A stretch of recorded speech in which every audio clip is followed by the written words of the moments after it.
Hey, hey, hey, it is Functional Faith Friday. I am Krystal, and this is my husband, Kingston. And if you are unfamiliar with Functional Faith and what the heck we're doing here, we are functioning. We are functioning. Also say hello in the comments. Hello. If you're watching on YouTube, like and subscribe. If you're watching on Facebook, just give us a hey or type in hashtag reflect. You can like it. Yeah, You can like on Facebook too. And you can join our Facebook group, Functional You can also Faith. heart. Yes, so many responses. Laugh. Okay, in Functional Faith, we help you experience the divine all the time. I can't remember the rest of the spiel when you do that. In money, marriage, family, food, feelings, fitness, and faith, despite any dysfunction or doubt. So attractive. Why? Because we had so much of our own dysfunction in our lives, in our marriage, in our parenting, in all these different areas. And we felt like being just really, really overwhelmed. So if you feel really overwhelmed because you can identify that you have so many different areas of dysfunction, you don't know which one to tackle first or where to look for reliable information, that's why we're here. We use empathy, education, and empowerment to help you get from the fruit to the root of everything that's holding you back from experiencing freedom in your life, in mind, body, and spirit. Yes. So today we are talking about... well, really, it's kind of what you shared at the end. So there. all that, and then you gonna come slide in low key. Yeah. Okay. Well, get on it, bro. You're really attractive. Like I'm supposed to be looking here at the camera, but I keep looking down here at you. Let's so good. Oh my goodness. I'm just gonna skip over you. Okay. Can you introduce our topic? I got it. Okay. Yes, I'm calming down. Okay. So here's our verse that we're going to share. No, not yet. Jeez. So really, we're talking about what you shared at the end there about the fruit to the root. There's a really good, so far I have found it to be foolproof, like 100% of the time, way to determine what is at the root of you and of, well, whoever's watching this, the individual. So the other day I had my phone and I was trying to access my phone. I was trying to unlock it. And I kept putting it in front of my face and it kept doing that, like where it won't unlock. You know how like if you have an iPhone and you look at it and it goes like that at you, it's so jarring feeling. You know what I'm talking about? I don't know what you're talking about. Like you don't have to demonstrate. It's like fine. Look. Like that. I didn't see anything just happen. It goes and like the phone vibrates a little bit, like you can't get in. So it kept doing that, but there was nothing on my face. I'm not even touching the table. I was shaking. Like good because I'm sure everyone else knows exactly what you're talking about. Yeah, it goes like that, and so it wouldn't let me get in. But like there was nothing on my face. I wasn't wearing a face mask. I was at home. Like I'm like, what is it? Like I took my glasses off. Like I could not figure out why it wouldn't work. And I was just about to enter my passcode in whenever I thought, oh, maybe there's something on the lens. And so I like wiped the lens off, and then I did it again, and it unlocked no problem. And I was like, oh, okay, so there was something on the lens. And so often in life, what I have found to be true of me, what Krystal has found to be true for her, is that we go through life and we are looking at what we are looking at, and we think that the problem is what we are seeing.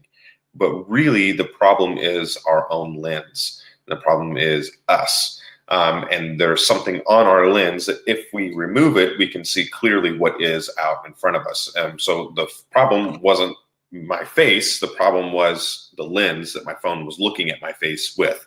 So the problem so oftentimes is not Krystal or your coworker or the person that cut you off even, or the person that you don't like, or your kids that are annoying you.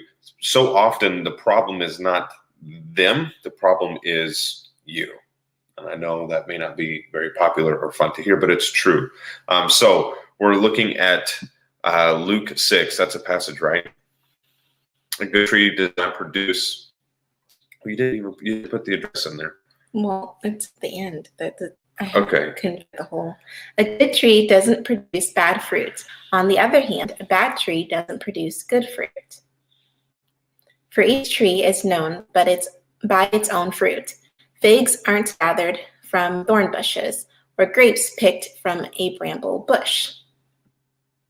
A good person produces good out of the good stored up in his heart. Or her.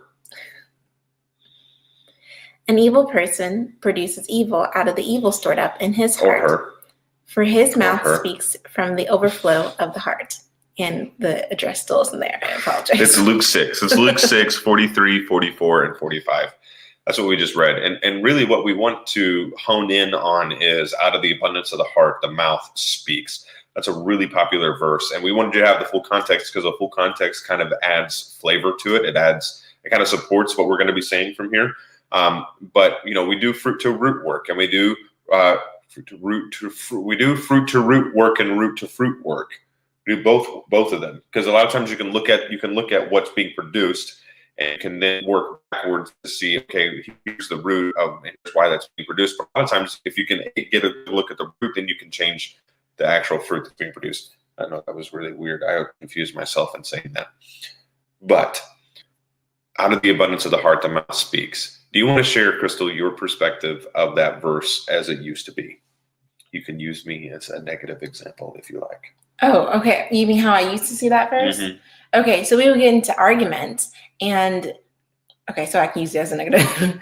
And Kingston used to just go straight to like hitting below the belt. Like he would just, whatever he knew was like triggering or like would really get to me, that's what he would say first. And I'm like, yo, we were just talking about something so small and you just went like there with it.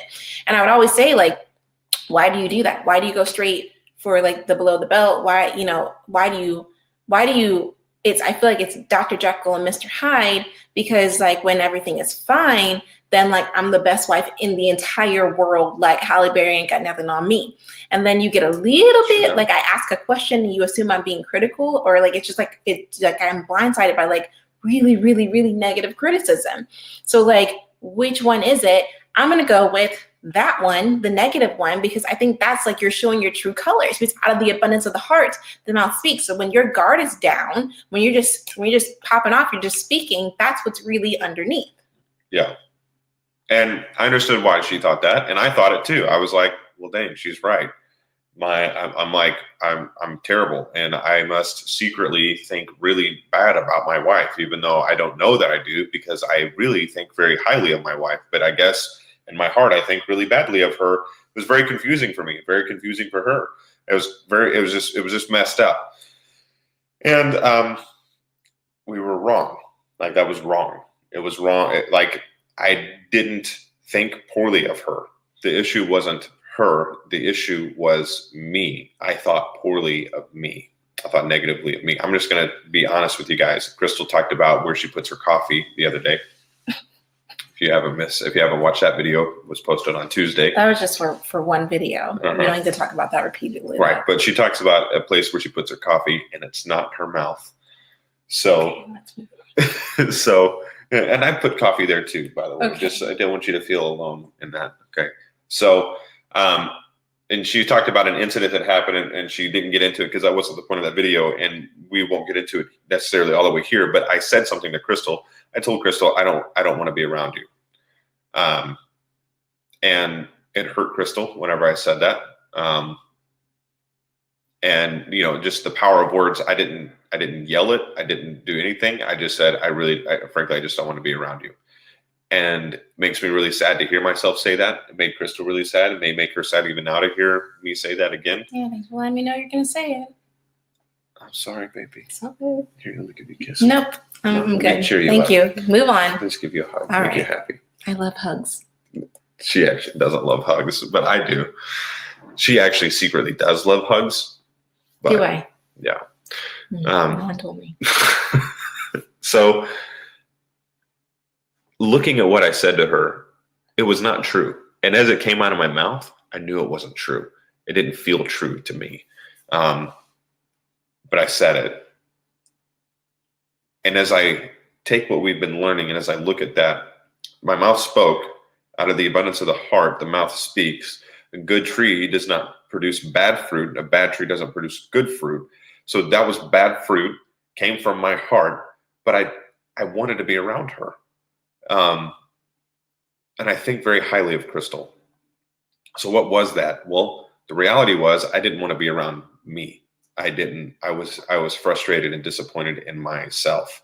And I was turning that, and I was then projecting that onto Krystal and saying that I don't want to be around her.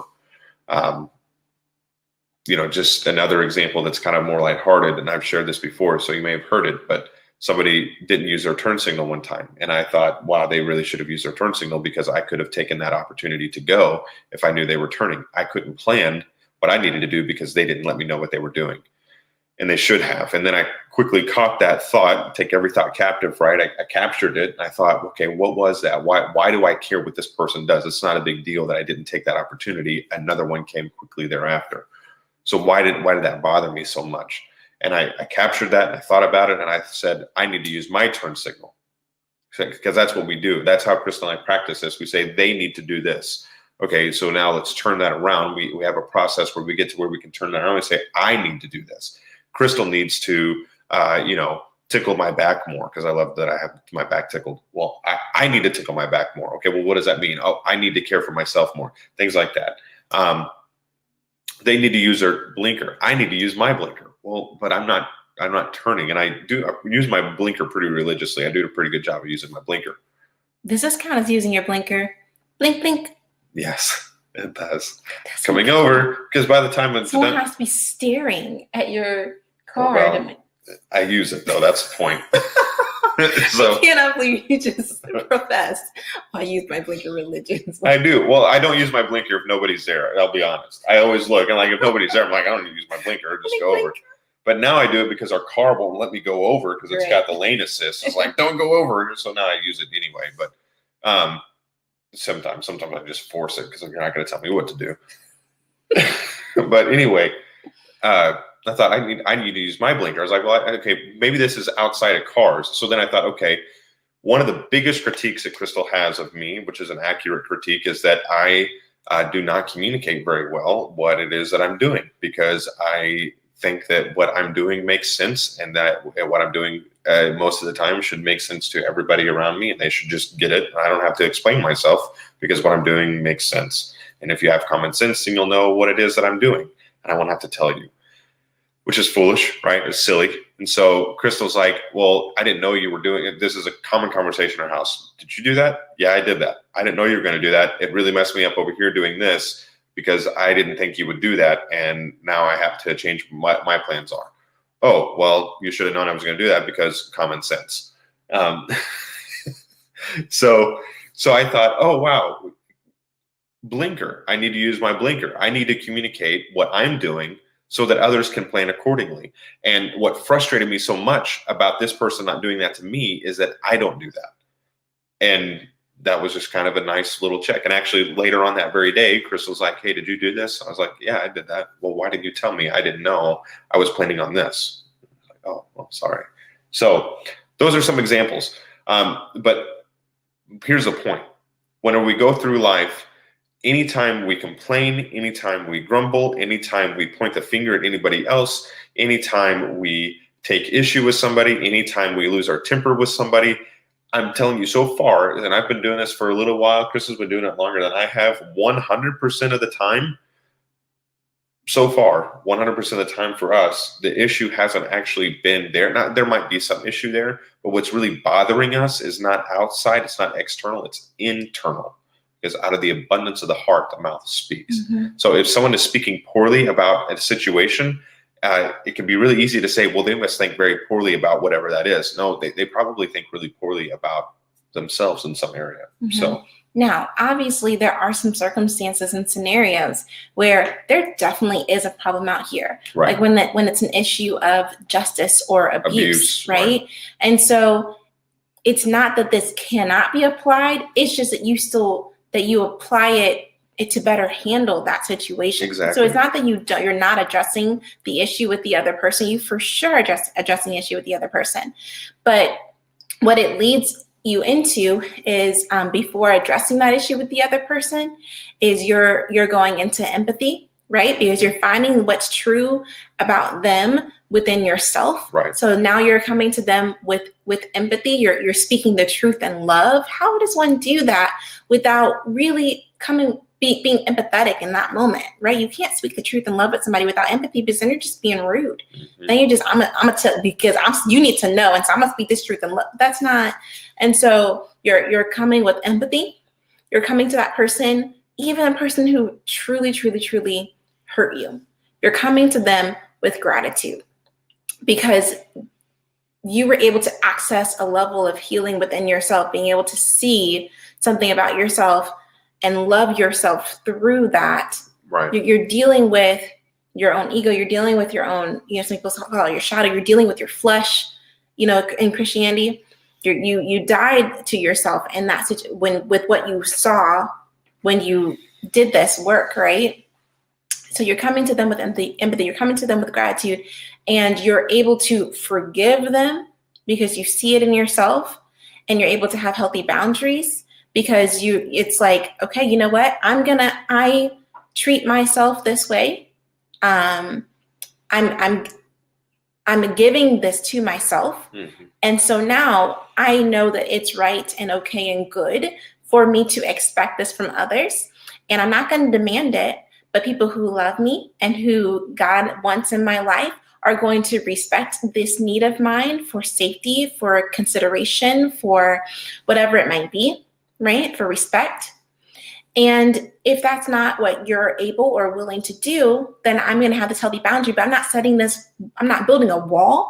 I'm setting a boundary, right? And this boundary isn't out of resentment. This boundary isn't out of hate. This boundary is out of love, empathy, and understanding.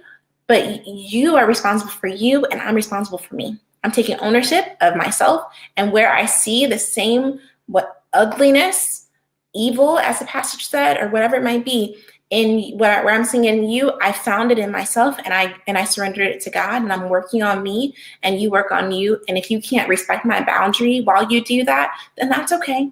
I can bless and release. I can truly bless, not curse those who curse me, because I did this. I did my inner work. I gave it. I had a process of surrendering it to the Lord. Right. There's some things in Christianity and our faith that we say we ought to do, but we are not taught a process of how to do it. So the way that we want to suggest that you actually do this is that you question over projection. All right? Every time you have a stressful thought, every time you have a frustration, every time you have a need that you feel like is going unmet, first question over projection. Okay, I'm gonna leave that clear for 1 more second. Question over projection. What does that mean? Well, we just described, out of the abundance of the heart, the mouth speaks. Okay, so what's going on here, rather than just projecting it, or just, you know what, it's gonna happen. We project things, but before acting on that projection, before believing that projection, clinging to that projection, owning and identifying with that projection, question it. Question it. Is this even true? Take it captive. Is it true? And how can I take it captive and turn it around and look at it at different angles and flip it and just, first off, get it from right here to where it's all that I see, pull it back and look at different angles and say, is there something that's also true about me in this? Maybe it's that I'm in some way, shape, or form, I'm attracting these people consistently into my life that are detrimental to my soul's well-being. Yeah. Right? Maybe it's that, they don't know how to respect me, and I don't know how to respect me. They don't want to, like you said, I'm saying I don't want to be around her, but man, maybe I don't want to be around me. Right? And when he said that to me, I'm like, all right, yeah, and I don't want to really be around myself a lot of the time. And I honestly, he was wrong for that. He was wrong for that. Yeah, it was. And I told him he was. But I also came back first with an apology. Now, given my husband, we used to have a very toxic relationship, but that's not our relationship anymore. So I wasn't coming to someone who was abusive to me and saying, I'm so sorry. No, we have a healthy relationship right now. But so I first came to him, even though he was wrong for that, I apologized because, and mind you, I didn't know we were going to talk about this right now, but I apologized. I was like, you know what, dang on it, I don't want to be around me. He's mad at me because I was critical and a little bit controlling. And I'm really critical of myself to the point that I don't want to be around me most of the time. I'd rather be around other people to distract me from myself and my inner dialogue, criticizing myself all day long. So I apologize, even though he was wrong. I still told him he was wrong. But you see how this works. So hopefully that's helpful to someone out there. How do you identify what's going on in your heart? How do you identify what's really going on inside? And what do you do when you have identified that? It's the question over projection. Question yourself. Question your thoughts. Question your feelings. And we really believe that you'll find answers there, because we certainly have. Right. And again, to be clear, here's how you find what's in your heart. What bothers you. Mm-hmm. That's it. Yeah. Like what stresses you out? Because if your heart is at peace, then everything out here is at peace. Even if it's chaos out here, you can look at it with peace. Mm-hmm. Does that make sense? Like what Krystal was saying earlier, abuse is still abuse, and it needs to be corrected. We still pursue justice. We still pursue these things that we still pursue these things that in order to pursue, we have to be able to say, hey, that's not right. Yeah. Let's advance the kingdom of heaven here. In order to advance the kingdom of heaven, we have to identify what's hell, So that's still there. But with this tactic, instead of reacting to it and actually adding to the hell, you're actually stepping back, assessing it, humbling yourself, and then pursuing heaven, advancing heaven as a response. Yeah. Not as a reaction. That same thing you just said. You can't fight fire with fire. You can't fight hell with hell. You fight hell with heaven. Love. With love. Peace. It's not even fighting. Humility. It's surrender. Yeah. Right? And so when we get to this point where we are actively, intentionally surrendering what's going on inside of us, now we're going from fight or flight, trying to fight all the stuff that we're angry about, right? To coming from a place of rest and peace. When we rest in Jesus, now we can go seek justice, right? Right. Act mercifully and walk humbly. Yes. So hope that was a blessing to you. It's Functional Faith Friday. If you have any questions about our process, if you would like us to help walk you through the process, we do emotional healing work. We help you go from the fruit to root in every area. This is one of the things that we use every day in our own lives, and we'd love to share more with you. So that is it for today. If you'd like to set an appointment with us, a call with us, we'll leave the link in the comments. We hear. If you think that we're wrong, I'm just going to challenge you. If you say, yeah, you're wrong, my husband, my wife, my kid, my coworker, they did this, and there is none of me in that, give me a call. Yeah, and because give me a call. We'll sit down. And I understand, because it's really it can be heartbreaking, right? No, it's a challenge. I'm challenging you. It can be really, really excruciating to when you're suffering and when you feel extremely victimized.